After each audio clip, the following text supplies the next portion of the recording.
That is Garrett McNamara surfing what may very well be the 100-foot wave off the coast of Portugal. This happened in January, and a panel of surfing experts is set to decide the actual height of the wave in May.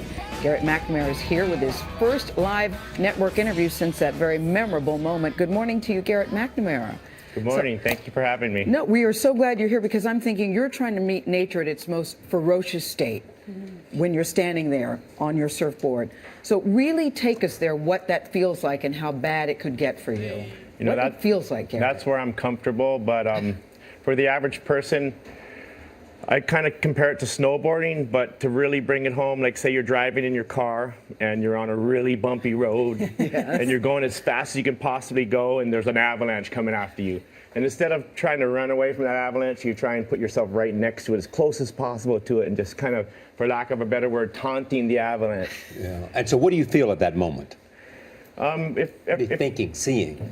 What I'm feeling is I'm looking for the rush and very rarely find it. But when you find the rush, I mean, you're just so, your blood is pumping, you feel alive. Well, did you have a rush when at this wave? Unfortunately, I didn't get the rush on that wave. Why not? I don't know. I don't know. Ever since, you know, what it is I constantly focus on staying in the moment, being very present. And when you're focused on what you're doing that moment, you're not going to the future or what could happen. Fear cannot enter your mind. But you say that you feel you're most comfortable, Garrett, when you wipe out, when you take a tumble. You feel most in control and most at ease. That's when I'm actually out of control. And that's when you start thinking of what could happen, and that's when fear can set in. Yeah, that's when you get afraid. That's when you get afraid. When I'm getting pounded, there's possibility of the rush because there's possibility of fear. Yeah. But Garrett, this is incredibly dangerous.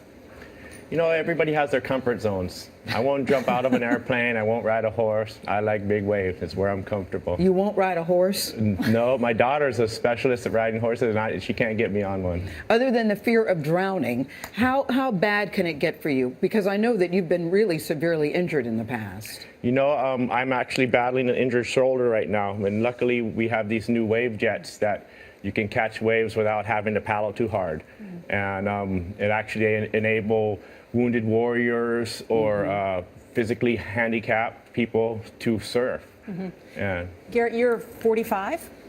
Is that a little old to be surfing? I mean, for big waves, you need to understand the ocean. And more age, more knowledge, more experience. It's better. And so you can surf into your, how many years? With the wave jets, till the day I die. Do you have any limits? Do you have any limits yourself? I have, in the ocean, no limit yet. Yeah. So what's your passion? To find the great wave or what? You know, I've just had an epiphany recently. We're snowshoeing in Alaska, in the mountains. And I really want to, when I look back on what I've done, I really want to make a difference. And yeah, I rode these big waves. That's great. And if I can inspire people to do what they love to do and just share what I love with the world and give back somehow or another or inspire people somehow or another, that is my passion.